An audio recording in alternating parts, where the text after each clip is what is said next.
যারা আমার হেটার্স আছেন, আমার বিরুদ্ধে ভিডিও মেক করেন ছোট ছোট 2 সেকেন্ডের 5 সেকেন্ডের গুলো একসাথে করে, তাদেরকেও আমি অন্তরের অন্তঃস্থল থেকে ধন্যবাদ জানাই। কারণ অন্তত আমার আলোচনাগুলো আপনি শুনেছেন। আমার শত শত ঘন্টা ভিডিও না শুনলে আপনি এই 10 সেকেন্ডের 5 সেকেন্ডের ভিডিও বানাতে পারতেন না। তার মানে আমার আওয়াজ আপনার কানে পৌঁছেছে, আপনার ঘরে পৌঁছেছে। আপনি যখন ভিডিওগুলো বাজিয়ে শুনছিলেন, আপনার স্ত্রী, আপনার সন্তান, আপনার কাছের লোকেরা হয়তো শুনেছে। আলহামদুলিল্লাহ যে আমার কথাগুলো পৌঁছে গিয়েছে আপনাদের কাছে। সো আমার এই ফ্রি পাবলিসিটির জন্য আপনাদেরকে ধন্যবাদ।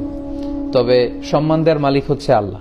যারা এই ভিডিওগুলো বানিয়েছেন তাদের প্রতি আমার একটা ছোট্ট অনুরোধ, যে কারোর প্রতি বিদ্বেষী হয়ে এ জাতীয় কাজ যদি আমরা করে থাকি, তাহলে এটা কখনোই সুফল বয়ে আনবে না। যেখানে আমাদের দেশে এত কাদা ছড়াছড়ি, ইসলাম নিয়ে এত বিভাজন, এক এক টিভি চ্যানেলে লোকজন এক এক ধরনের ফতোয়া শুনে বিভ্রান্ত হয় যে এই হুজুর বলে এইটা, ওই হুজুর বলে ওইটা, উনি এই পথে, উনি এই মতে, আমি যাব কোন পথে। সো আমরা মানুষকে আসলে মিসগাইডেড না করি।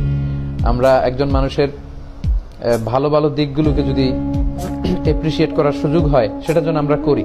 আমরা যেন বিদ্বেষী না হই কারোর ব্যাপারে। হৃদয়কে অনেক প্রশ্ন করছেন, প্রায় 7,500 ভাই বোন আপনারা ইতিমধ্যে এই লাইভটিতে যুক্ত হয়েছেন। I love you all.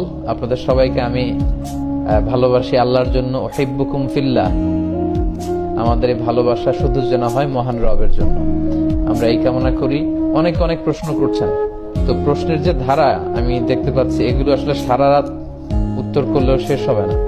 2-1টি প্রশ্ন আমি একটু করে নক করার চেষ্টা করবো ইনশাআল্লাহ।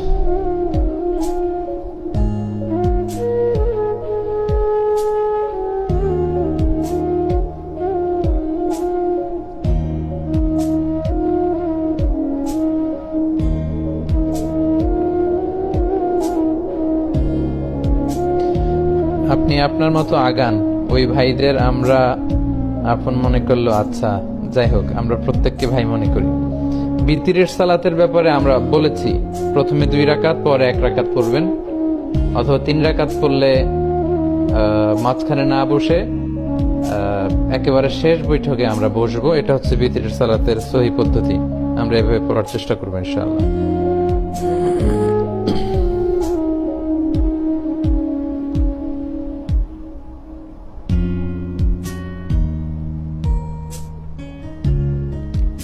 আমাদের কতটুকু পর্দা করতে হবে, পর্দার ব্যাপারে জিজ্ঞেস করেছেন। জি, নারীদের ব্যাপারে যেমনি আল্লাহ চোখকে নিম্নগামী করতে বলেছেন, পুরুষদেরকেও নিম্নগামী করতে বলেছেন। তবে নারীদের পর্দাটা বেশি। নারীদের পর্দার ক্ষেত্রে ওনাদের দেহের পোশাক ঢিলেঢালা হতে হবে।